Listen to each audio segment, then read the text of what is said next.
የህፃናት ቀን ማክበር ለምን አስፈለገ? እንደ አውሮፓ አቆጣጠር በ1976 በደቡብ አፍሪካ ሰዊቶ የሚባል ከተማ ላይ በአፓርታይድ ስርዓት ህፃናት ትምህርታቸውን እንዳይከታተሉ በደልና ግፍ እና ጭፍጨፋ ስለተፈጠረባቸው ይህም በዓል የአፍሪካ መንግስታት ቁጭ ብለው መክረው እንዲከበር አድርገዋል። ይህን ክስተት ታሳቢ በማድረግ እንደ አውሮፓ አቆጣጠር በ1991 በወቅቱ የአፍሪካ አንድነት ድርጅት ኦርጋናይዜሽን ኦፍ አፍሪካ ዩኒየን የአፍሪካ ህፃናት ቀን እንዲከበር ሲወስን የጥቃቱ ሰለባ የሆኑትን ህፃናት በማሰብ የአፍሪካ ህፃናት መብታቸውና ደህንነታቸው እንዲከበር በማሰብ ነው። በመሆኑም የዘንድሮ የአፍሪካ ህፃናት ቀን ልዩ የሚያደርገው ሰባተኛው ሀገራዊና ክልላዊ ምርጫ ባስመረጥነ ማግስት መሆኑ ትልቅ ትኩረት እንዲሰጠው ያደርጋል።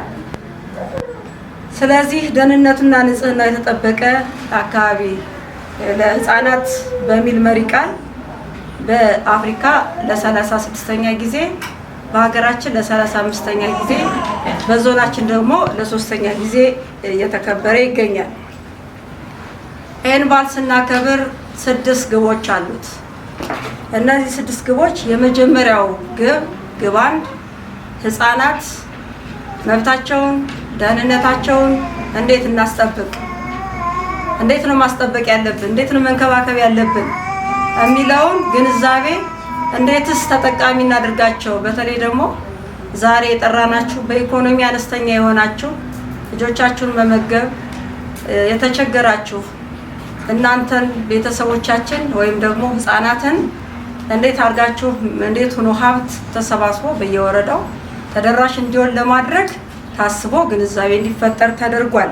ግብ 2 ለህፃናት ምቹና ተስማሚ አካባቢ መፍጠር ነው።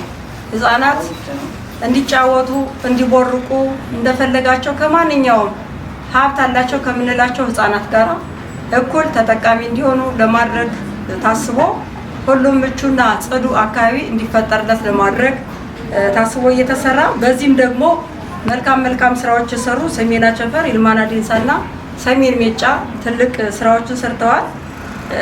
ይሄን ምስጋና ይገባቸዋል።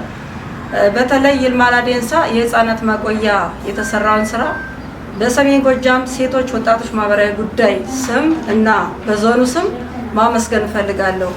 ስለዚህ እቅዳችን የነበረ 10 ወረዳ ነው ያለን። ከ10 ወረዳ 10ም ወረዳ የህፃናት ማቆያ እንዲያዘጋጅ ነው የተፈለገው። ነገር ግን የተዘጋጀ 3 ብቻ ነው። ይሄም 3ቶቹ ሰሜን አቸፈር፣ ይልማናና ሰሜን ሜጫ ነው። አሁንም ደግሞ የተዘጋጀ ማለት ነው። ንጹህ አቅርቦት መጸዳጃ አገልግሎት ለተማሪዎች ምቹና ሞዴል የሆኑ የተለዩ እውቅና መስጠት ነው።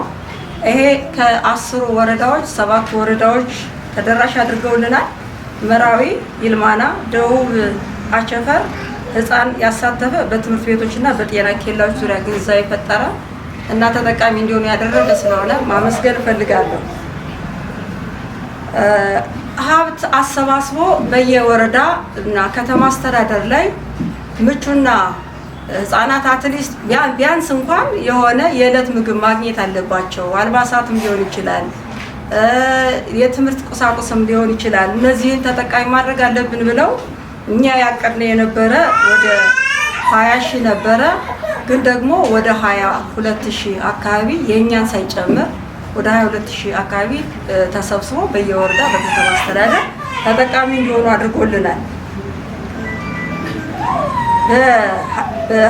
ግብ 3 እነዚህ ተጥለው የሚገኙ ህፃናትን ባለቤት እንዲኖራቸው በጉዲፈቻም ሊሆን ይችላል ተጠቃሚ እንዲሆኑ ለማድረግ ወላጆች ስልጠና በተለይ ቤተሰብ የሌላቸው እነዚህ በጥሩ ሁኔታ እንዲያሳድጉ በማድረግ በኩል ሁሉም ወረዳ ላይ ስልጠና እንዲሰጥ አድርገው ምቹ ሁኔታ የፈጠሩበት ሁኔታ ስላለ እጅግ ማመስገን እንፈልጋለን።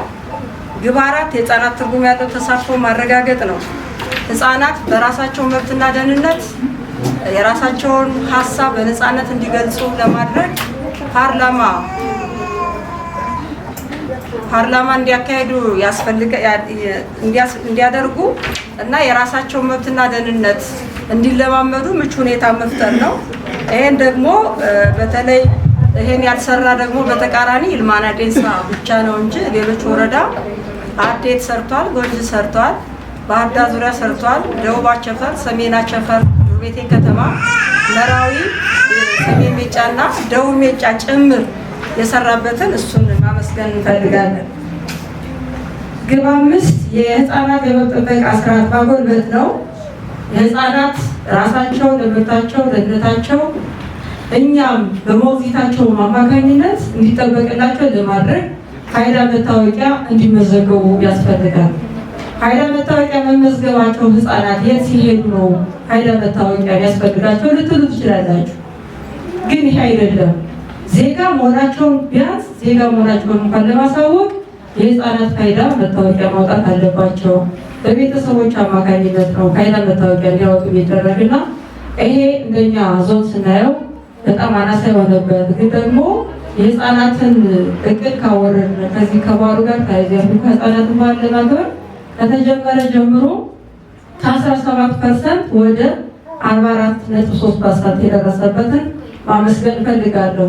ግን ይሄ እስከ ሰኔ 30 ያለውን ከትምህርት ቤት ውጭ ያሉትን ህፃናትን ጭምር የፋይዳ መታወቂያ ተጠቃሚ እንዲሆኑ ማድረግ ይጠበቃል። ሌላኛው ህፃናትን ከጎጂ ልማዳዊ ድርጊት እንዲቆጠቡ ማድረግ። ለምሳሌ በአካባቢያቸው ንጹህ ጭንቅላት ያላቸው ንጹህ ወረቀት ናቸው ህፃናት።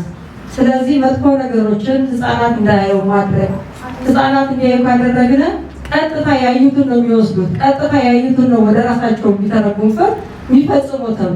ከዚህ ውስጥ የመጀመሪያው እናቶች ወላጆች ስለመጣችሁ በየአካባቢያቸው እናንተ ራሳችሁ ትምህርት እንድትሰጡ በጎረቤት በቡና ጠጡ በሰፈራችሁ ስትቀመጡ ህፃናት ግርዛት የሴት ግርዛት መቆም መቻል አለበት። እኛ የለብለን ነው የምንል ነገር ግን ደግሞ እናንተ ግርዛት እንዲቆም ማድረግ እንጥል ማስቆረጥን ማስቆም ቶንሲል የሚባል በሽታ የሚመጣ ከዛ ስለሆነ ይሄንን እናቶች ቢያንስ እንኳን እንጥል እንዳይቆረጡ ማድረግ ከአቅም በላይ ከሆነ ቢያንስ እንኳን የሚቆረጥበትን መሳሪያ የሆነ ሕክምና አማካኝነት እንዲቆረጥ እኛ አንፈቅድም። ይህ መጨረሻ እናንተ በአንዴ ትግል ስለማይችል ሕክምና ወሰዷቸው። ከሕክምና ውጭ ከሆነ ግን መሳሪያው ቢያንስ የተቀቀለ መንግስትና የተጠበቀ መሆን መቻል ያለበት። የመቆረጥ ግን ድምፅን ጭምር ነው። ነገ ህፃን ወይም ያች ህፃን ስታድግ ድምጿ ጭምር ያልሆነ ድምፅ እንዲሆን ያደርጋል ከበሽታው በዘለለ ማለት ነው። ስለዚህ እናንተ ህፃናት ግግ ማስወለቅ እንጥል ማስዋጠጥ ይህን እንድታስቆሙልኝ ይፈልጋለሁ። ሌላው የልጅነት ጋብቻ ልጆች ነገ ተስፋ ያላቸው ሀገር ተረካቢ የሆኑ ትልቅ ደረጃ የሚደርሱ ተስፋ ያላቸውን ህፃናት በእንጭጩ እየዳርነ በልጅነታቸው እንዲያገቡ እያደረግን የኢኮኖሚ ችግር አለብን ብለን ምንድር ከሆነ የዋሰ ከእናንተ ካላቸው የኢኮኖሚ ችግር በላይ ልጆቹ የኢኮኖሚ ተጋላጭ እንዲሆኑ ሳይሆናቸው በእድሜያቸው ቤተሰብ እንዲሆኑ እያደረግን በሽተኛ እንዳናደርጋቸው የፌስቱላ በሽተኛ እንዳይሆኑ ጥንቃቄ ማድረግና እናንተ እንድታግዙ ለማለት ፈልጌ ነው ወላጆች የመጣችሁት።